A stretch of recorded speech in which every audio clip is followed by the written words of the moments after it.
बहुत स्वागत आपका अनादि टीवी पर। मैं हूं आपके साथ पारुल। दर्शकों, पिछली बार की तरह भी इस बार हम लेकर आए हैं आपके लिए स्पेशल शो, जिसमें हमारे साथ मौजूद है हमारी खास मेहमान, जिनका परिचय हम पिछली बार भी आपको करवा चुके हैं। इस बार भी बताएंगे, क्योंकि कई सारे ऐसे दर्शक जो आज हमारे साथ जुड़े होंगे उन्हें नहीं पता होगा। तो चलिए मिलवा देती हूँ आपको। अभी केसवानी जी हमारे साथ इस वक्त मौजूद है। बहुत बहुत स्वागत अभी केसवानी जी आपका। अभी Keswani ji Lisaa school of design और की डायरेक्टर है, और उसके अलावा Creo Valley schools of films and television इनकी भी डायरेक्टर है, ओनर है। बहुत बहुत स्वागत आपका मैम हमारे कार्यक्रम में।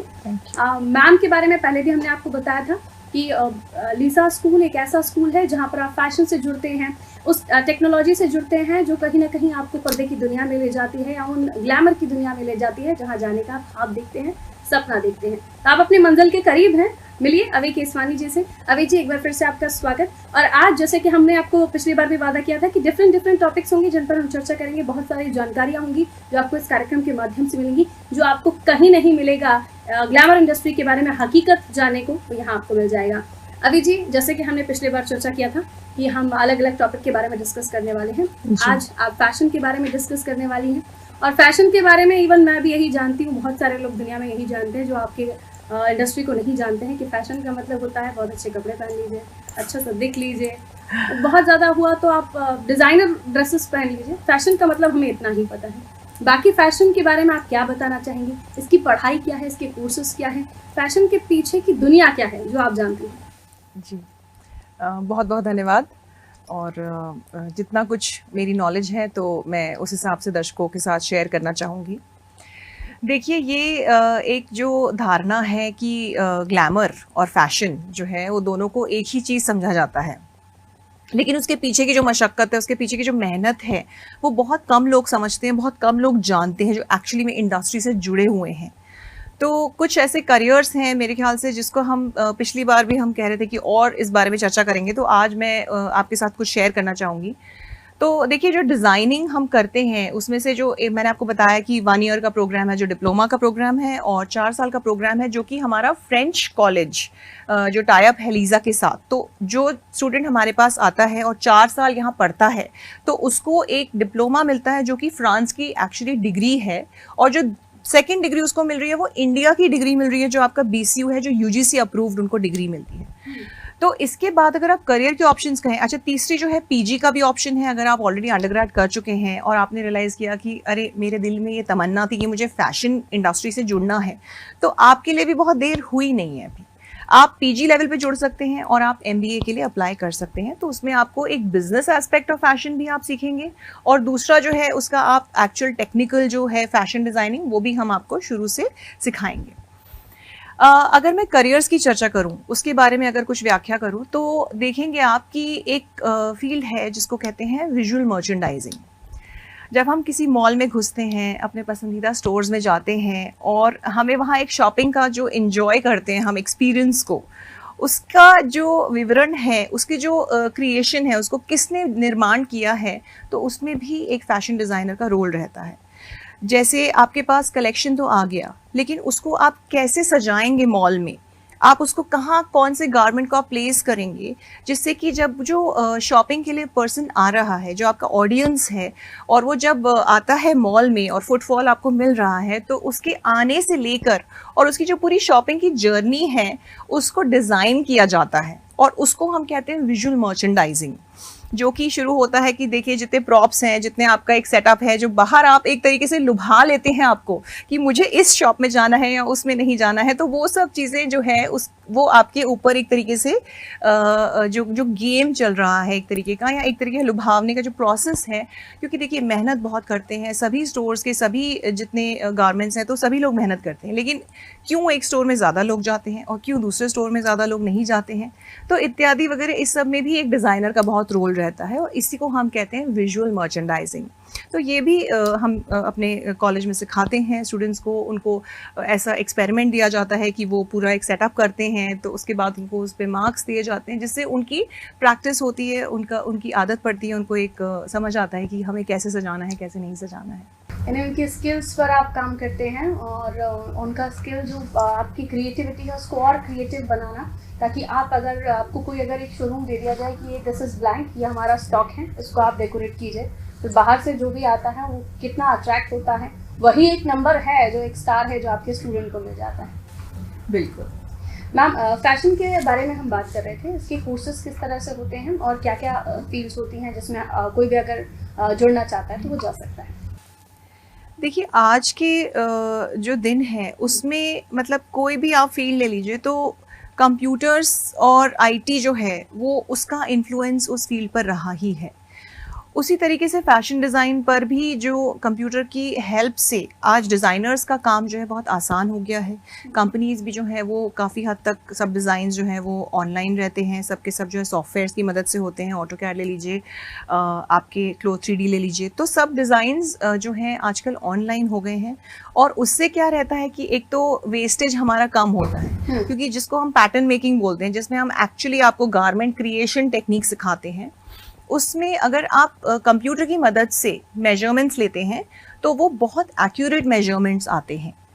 और उससे जो वेस्टेज, जैसे मैंने आपको बताया, तो वो एक ऑलमोस्ट हद तक काफ़ी कम हो चुका है।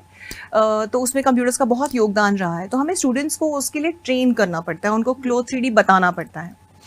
कुछ ऐसे करियर्स हैं जो मैं चाहती हूँ, खासकर कि हमारी जो जनता है, मतलब आपकी अनादि के जो व्यूअर्स हैं, उनके लिए मैं ये शेयर कर रही हूँ। देखिए, टेक्नोलॉजी के क्षेत्र में जो प्रोग्रेस हुई है, आप सबने मेटावर्स का नाम सुना होगा, और ये सबके मन में काफ़ी एक पहेली रहती है, क्योंकि फेसबुक ने अपना नाम बदल के मेटा कर दिया है। तो ये मेटा क्या चीज़ है, मेटावर्स क्या चीज़ है?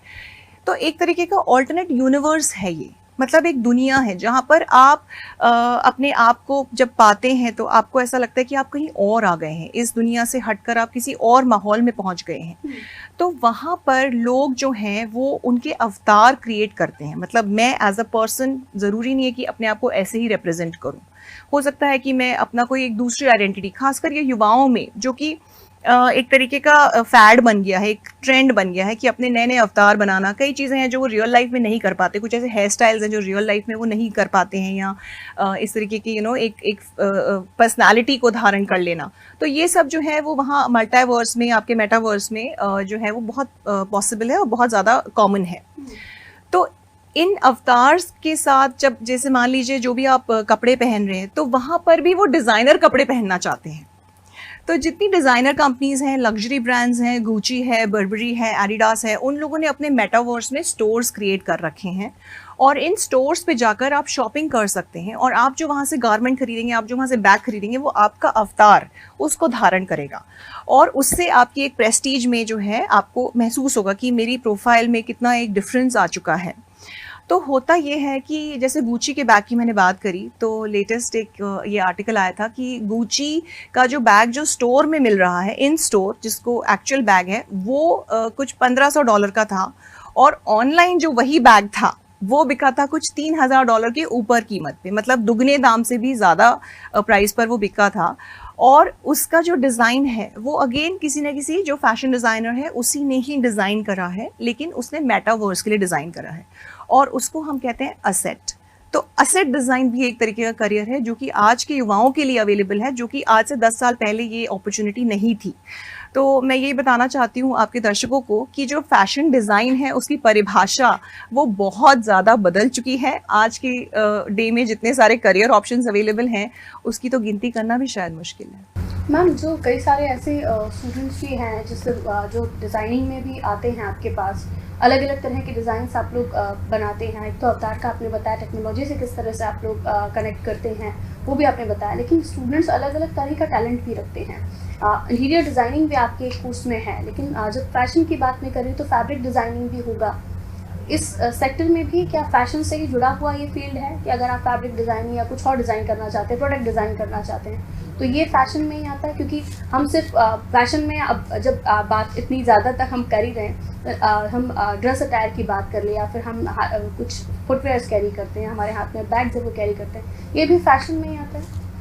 जी, आपने बिल्कुल सही कहा कि जो हम एक्सेसरीज़ की बात करते हैं, एक्सेसरी डिज़ाइन की, वो भी एक फ़ैशन के अंतर्गत ही आता है। तो हमारे कॉलेज में एक मॉड्यूल है जिसमें हम स्टूडेंट्स को एक्सेसरी डिज़ाइन बताते हैं, और उसके लिए वो अलग अलग पदार्थों को यूज़ करते हैं डिज़ाइन के लिए। अभी लेटेस्ट हमारे स्टूडेंट्स ने जैसे कुंदन का यूज़ करा है सरफेस एम्बेलिशमेंट के लिए भी। जैसे उन्होंने कोई गारमेंट डिज़ाइन करा है तो उसके ऊपर कुंदन का उन्होंने वर्क कराया है। उसके अलावा जैसे आप देखें कि रेज़िन, जो मतलब पेड़ों से जो निकलता है, ग्लू तरीके का जो मटेरियल रहता है, उसकी हेल्प से भी हमारे स्टूडेंट्स ने ज्वेलरी डिज़ाइन करी हुई है। हमारे स्टूडेंट्स ने कुछ ऐसे ऐसी चीज़ें यूज़ करी हैं, जैसे मान लीजिए जो आपका यूज़ डेनिम है, आपका एक बहुत पुराना कोई जैकेट है जिसको अब आप यूज़ नहीं कर रहे हैं या साइज़ आपका चेंज हो चुका है, तो उसी से स्टूडेंट्स ने बैग्स बनाए हुए हैं, उसको उन्होंने जो है उसे बेल्ट्स डिज़ाइन करे हैं। तो हम जिस तरीके से स्टूडेंट्स को ट्रेन करते हैं, आप बहुत ज़्यादा सरप्राइज होंगी सुन के कि हमारे स्टूडेंट्स ने एक ड्रेस बनाया था जो कि कंप्यूटर के कीबोर्ड से बनाया था उसने। Oh my God. जी, और रबर टायर जिसको डिस्पोज कर दिया जाता है, तो रबर टायर से उन्होंने ड्रेस बनाई है। जिस कप्स में जो डिस्पोजेबल पेपर कप्स रहते हैं टी कॉफ़ी के लिए, उससे स्टूडेंट्स ने एक ड्रेस डिज़ाइन करा हुआ है। तो आप कोई भी मटेरियल उठा लीजिए और उससे हमारे स्टूडेंट्स ने एक्सपेरिमेंट्स करे हुए हैं और उससे ड्रेस डिज़ाइन करा है। और टेक्सटाइल, क्योंकि देखिए इसमें क्या है, हम टेक्सटाइल भी यूज़ कर सकते हैं, डिफरेंट प्रोडक्ट्स यूज़ कर सकते हैं, और टेक्सटाइल अपने आप में एक करिकुलम का पार्ट है, तो उसके लिए हमने एक अलग लैब बनाया है। वहाँ स्टूडेंट्स जो हैं अपने अलग एक्सपेरिमेंट्स करते रहते हैं, क्योंकि हर एक फैब्रिक को समझना ज़रूरी है। और जैसा आपने सही कहा कि प्रोडक्ट और इंटीरियर इन जगहों पे एक तरीके से मिलता है, मेल खाता है, क्योंकि जब आपने एक टेक्सटाइल के बारे में सीख लिया तो आपको ये भी समझ आ जाता है कि ये जो टेक्सटाइल है ये अपहोल्स्ट्री के लिए ज़्यादा इंपॉर्टेंट है, अच्छा है उसके लिए। ये जो है हमारे मान लीजिए कार की सीटों में ये ज़्यादा एप्लीकेबल है। तो इस तरीके से ये फील्ड्स काफ़ी आपस में एक घुलती मिलती हैं और इनके कई सारे एक इंटरसेक्शन के पॉइंट्स आते हैं। और लीज़ा स्कूल ऑफ डिज़ाइन में देखिए बहुत अच्छी बात यह है कि इंटीरियर और प्रोडक्ट भी वहीं स्टूडेंट्स पढ़ते हैं और वो एक उसके बारे में जानकारी लेते हैं और उससे उसमें डिग्री भी हासिल करते हैं। तो जब ये फैशन के स्टूडेंट्स हैं और प्रोडक्ट के स्टूडेंट्स हैं, ये सब आपस में जब बैठते हैं और इनके जो ब्रेनस्टॉर्मिंग होती है, जो ये आइडियाज़ निकलते हैं, तो वो एक बहुत हद तक इनोवेटिव आइडियाज़ होते हैं और बहुत ही अलग तरीके के आइडियाज़ निकलते हैं। इनोवेटिव आइडियाज, इतना सारे क्रिएटिव लोग साथ में बैठेंगे तो ऑब्वियसली कुछ धमाकेदार, जानदार, चमत्कार टाइप का होगा। बरा, अगले सवाल की तरफ मैं बढ़ रही हूँ मैम। अगला सवाल मेरा ये है, क्योंकि हम जब आपने कहा कि मॉल में जब आपको कुछ किसी भी प्रोडक्ट को आपको विजुअलाइज करना है तो विजुअल मटेरियल्स के थ्रू आप लोग कराते हैं, वो भी आपका एक कोर्स है जिसे आप सिखाते हैं।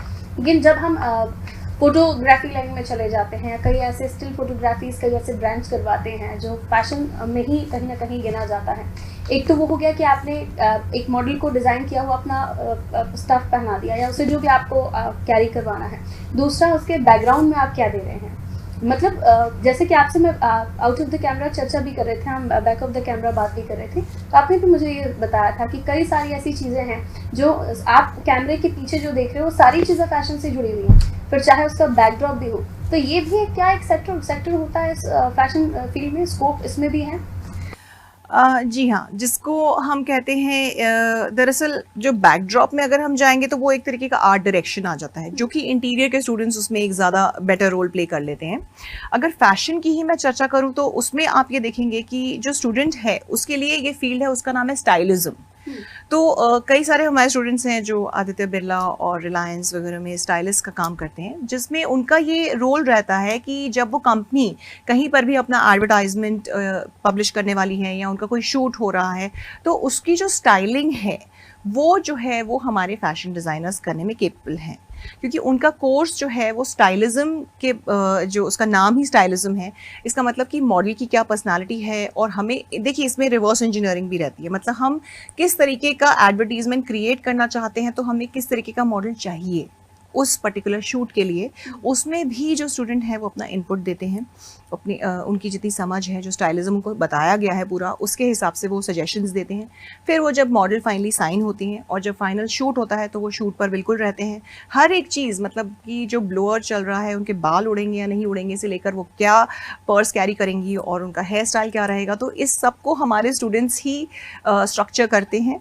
और I am really proud to say कि वो काफ़ी, जैसे मैंने बताया, बड़ी बड़ी कंपनीज़ में काम कर रहे हैं, और ये सब जो है ये स्टाइलिज्म के अंडर आता है, जो कि लीज़ा स्कूल ऑफ डिज़ाइन में उनको सिखाया जाता है। लीज़ा स्कूल ऑफ डिज़ाइन में न केवल सिखाया जाता है, लीज़ा स्कूल ऑफ डिज़ाइन में ट्रेन हुए स्टूडेंट्स जो हैं काफ़ी दूर दूर बैठे हुए हैं, बड़े बड़े नाम हो चुके हैं, बड़ी बड़ी जगहों पर काम कर रहे हैं। पिछले एपिसोड में भी हमने इस बात का जिक्र किया था कि करीब स्टार्टिंग में जब आपका 31 स्टूडेंट का बैच था, आज वो बहुत दूर दूर तक और बड़े बड़े नाम होकर बैठे हुए हैं। एक बार फिर से इसके लिए आपके पास शुभकामनाएं पहुँचाऊँगी मैं अपनी तरफ से। और चूंकि मैम हमेशा जब काम करती हैं, पिछली बार भी हमने जिक्र किया था, एक बार फिर से ये जिक्र करना ज़रूरी है हमारे नए दर्शकों के लिए, कि जब आप यूएस से लौटे, आपने इंडिया के स्टूडेंट्स के बारे में सोचा, अपने देश के भविष्य के बारे में सोचा, और अब आप देश के भविष्य को और निखार रहे हैं। आगे बढ़ते हुए अगले सवाल की तरफ मैं बढ़ रही हूँ। फैशन इंडस्ट्री से जुड़े बहुत सारे जो मिथ हैं, भ्रम है लोगों के जहन में, जिसमें वो सबसे पहले तो सोचते हैं कि हम करें क्या। आपको अगर कोई अगर क्रिएटिव है, उसको अगर अपने फैब्रिक को लेकर वो क्रिएटिव है, कुछ भी बनाता है, पेंटिंग करता है, ड्राइंग करता है, व्हाटएवर ही इज डूइंग और शी इज डूइंग, वो अब चाहता है कि वो अब प्रोफेशनली इन चीज़ों को करे। तो वो आपके पास किस चीज़ को लेकर, कौन सा वो कोर्स है जिसमें वो संपर्क कर पाएगा? यानी अलग अलग टैलेंट हैं हमारे देश में जो फैशन से जुड़े हुए हैं, लेकिन वो कहाँ, कैसे आप उन्हें समझाएंगी कि अगर आप में एक्सेसरी डिज़ाइन का टैलेंट है तो आपके लिए ये कोर्स बना हुआ है, कैसे आप समझाएंगी? देखिए, इसमें जो है मुझे लगता है सबसे ज़्यादा अहम भूमिका जो है वो पेरेंट्स की होती है कि आप अपने बच्चे के अंदर जो टैलेंट है उसको सही स्टेज पर आइडेंटिफाई करें कि हाँ, मेरे बच्चे में ये हुनर है। अब कई जगह होती हैं, कई चीज़ें होती हैं, जैसे इंडिया में एक खासकर भ्रांति मैं देखती हूँ कि पेरेंट्स को लगता है कि बस अगर आप सिर्फ पढ़ाई कर रहे हैं और आप या तो एम्स पहुँच जाइए या तो IIT पहुँच जाइए तो ही आप एक सक्सेसफुल हैं।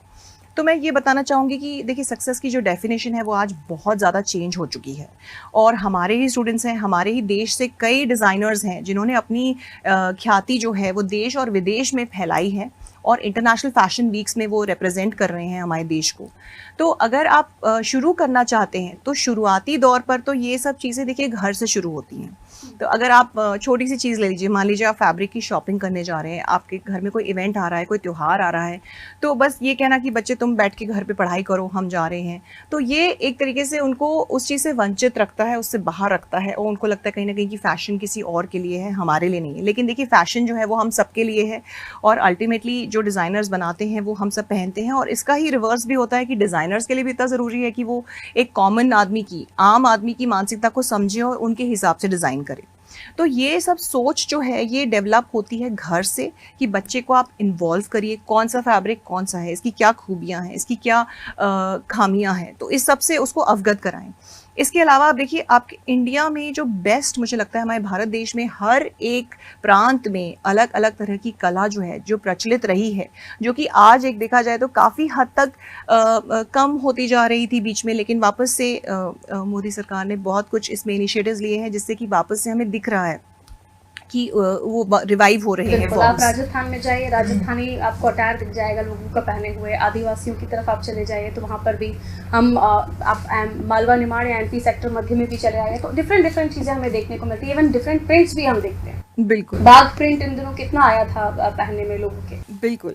तो इसी तरीके से जैसे गोंद प्रजाति, उनके अलग प्रिंट्स रहते हैं। तो आप जितना ज़्यादा अपने लोकल मार्केट्स में, अपने लोकल एरिया के जो आर्टिजन्स हैं, जो वहाँ के एम्ब्रॉयडर्स हैं, उनके साथ जितना संपर्क में रह सकते हैं उतना ही रहिए आप उनके संपर्क में, क्योंकि जो भी आप ये विश्लेषता हासिल करेंगे वो आप जब कॉलेज आएंगे, मान लीजिए आप, जैसे हमारे कॉलेज में देखती हूँ मैं, तो अलग अलग प्रांत से स्टूडेंट्स आए हुए हैं और वो जब अपने प्रांतों की कला के बारे में बात करते हैं या उसका प्रयोग करते हैं कलेक्शन में, तो वो जो कलेक्शन है उसकी जो कीमत है वो जो है 4 गुना बढ़ जाती है, जस्ट क्योंकि आपकी अंडरस्टैंडिंग, आपकी जो समझ है आपके आसपास की कला के बारे में, वो आप अपने कलेक्शन में दिखा सकते हैं, उसको आप यूज़ कर सकते हैं। तो सबसे पहले मैं कहूँगी, अगर शुरुआत होती है तो वो घर से होती है, तो घर पर ये अवेयरनेस होना, घर पर ये डिस्कशंस होना, आसपास के कला से जुड़े रहना, ये बहुत ज़्यादा ज़रूरी है मेरे ख्याल से। बिल्कुल। इवन जब हम घर पर, अभी दिवाली का भी सीज़न चल रहा है और इस सीज़न में हम देखते हैं कि घर पर सिर्फ विमेंस ही हैं जो इंक्लूड रहती हैं घर की सारी चीज़ों में, फिर वो शॉपिंग हो, घर के आपको हैंडलूम्स के बारे में शॉप करना हो, बेडशीट खरीदनी हो, आपको डेकोरेशन करना हो, लेकिन जहाँ इसमें जो क्रिएटिव पर्सन है घर का वो इन्वॉल्व हो जाता है तो उसमें और भी ज़्यादा डिफरेंट चीज़ें वो इनिशिएटिव कर देते हैं। यहाँ फैशन को लेकर एक सवाल और भी उठता है मैम, जो बार बार कई सारे ऐसे लोग हैं जो उनके भी मन में आता होगा कि जब हम किसी भी ऐसे मूवीज़ को देखते हैं, वेब सीरीज़ को देखते हैं, वहाँ पर हम देखते हैं कि एक एक्ट्रेस है, उसको तैयार करने के लिए 4 लोग खड़े हुए हैं। अगर एक कोई भी एक्टर है तो उनकी भी हम ऐसे कुछ ऑफ द कैमरा हम पिक्चर्स देखते हैं तो उनको रेडी करने के लिए 3-4 लोग हैं। इनका क्या रोल होता है? ये भी फैशन ग्लैमर इंडस्ट्री में ही आते हैं, क्योंकि एक मेकअप आर्टिस्ट है, दूसरा हेयर स्टाइलिस्ट है, तीसरा उनकी कॉस्ट्यूम को सेट कर रहा होता है और उनका कॉस्ट्यूम फोटोग्राफी में भी, चाहे वो किसी भी स्टेज पर हो, वहाँ पर भी ठीक दिखे, वो एक अलग से ही काम कर रहा होता है। तो ये भी अलग अलग सैलरी पेड होते ही होंगे, जाहिर सी बात है। बिल्कुल। तो कैमरा पर आपको जितने लोग दिखते हैं पर्दे पर, तो उसी इंसान से जुड़े हुए बहुत सारे लोग रहते हैं। जैसा कि काफ़ी सारे हमारे सेलिब्रिटीज़ ने सामने आके खुल के ये बात कहनी शुरू कर दी है कि हम जैसे दिखते हैं तो वो जो क्रेडिट है वो सिर्फ हमें नहीं जाता है, वो हमारे पीछे की पूरी टीम को जाता है। तो जो फैशन डिज़ाइन के स्टूडेंट्स हैं, क्योंकि उनका एक लुक के ऊपर मास्टरी आ जाती है, तो उनके लिए ये करियर भी खुला है कि वो किसी सेलिब्रिटी के द्वारा, आजकल देखिए एक इमेज मैनेजमेंट जो है अपने आप में एक करियर बन चुका है। और ये जो इमेज मैनेजमेंट है वो सिर्फ सेलिब्रिटीज़ के लिए ही नहीं रह गया है। आज मान लीजिए कोई भी हमारे इवन पॉलिटिशियंस हैं, तो वो भी अपने इमेज मैनेजमेंट के लिए कुछ डिज़ाइनर्स की हेल्प लेते हैं, राइट? चाहे वो मोदी जैकेट ही क्यों ना हो, किसी डिज़ाइनर ने ही उसका एक आइडिया दिया है, उसका कॉन्सेप्ट दिया है, और फिर वो अप्रूव होता है और उसके बाद ही वो फाइनल गारमेंट कंस्ट्रक्शन होता है। तो ये जो आप देखेंगे कि इसका जो स्फीयर है जो फैशन का, वो खुल सा गया है पूरी तरीके से, और वो हमारे पूरे समाज के हर एक एस्पेक्ट में आपको दिखेगा। बहुत सारे जैसे CEOs हैं या जो भी पब्लिक फिगर्स हैं, जो स्पीकर्स हैं, जो कि मोटिवेशनल स्पीकर्स हैं, वो सब भी कहीं ना कहीं धीरे धीरे रियलाइज़ कर रहे हैं कि हमें भी एक इमेज मैनेजमेंट करना है। क्योंकि देखिए, जो एक आप दिखाना चाहते हैं अपने प्रतिभा के बारे में, उसके जो आसपास से जुड़ी हुई आपकी लुक है उसको डिज़ाइन करेगा एक इमेज डिज़ाइनर या फिर एक फैशन डिज़ाइनर। तो क्योंकि लीज़ा में इमेज मैनेजमेंट भी सिखाया जाता है, तो ये हमारे यहाँ के जो स्टूडेंट्स हैं जो कि ग्रेजुएट होते हैं, उनके लिए ये प्रोफाइल्स भी खुली रहती हैं। अभी आपने जिक्र किया था कि मॉडल पर क्या सूट करेगा, ये भी एक फैशन से जुड़ा हुआ स्टूडेंट डिसाइड करता है कि मॉडल अगर जिस तरह का, उसको और भी खूबसूरत कैसे दिखाया जा सकता है। यानी अगर पर्टिकुलर आप कोई सेलिब्रिटी हैं, आप किसी भी फील्ड में वर्क कर रहे हैं, चाहे पॉलिटिशियन हैं, आप किसी भी सेक्टर से बिलोंग कर रहे हैं, उन्हें देखकर ही एक फैशन स्टूडेंट डिसाइड कर पाते होंगे कि आपके ऊपर क्या सूट करेगा। ज़रूरी नहीं है कि मोदी जी ने जैकेट पहनी है तो किसी नॉर्मल स्टूडेंट को जैकेट पहना दे, ये भी आपके स्टूडेंट सीखते होंगे। बिल्कुल, देखिए हर एक बॉडी टाइप अलग रहता है, हर एक जो, इसलिए हम देखते हैं कि इवन स्टडी होती है फेस टाइप्स की, बॉडी टाइप्स की, जिससे कि स्टूडेंट्स को ये आइडिया रहता है कि इस पर्टिकुलर बॉडी टाइप के ऊपर क्या चीज़ ज़्यादा सूट करेगी।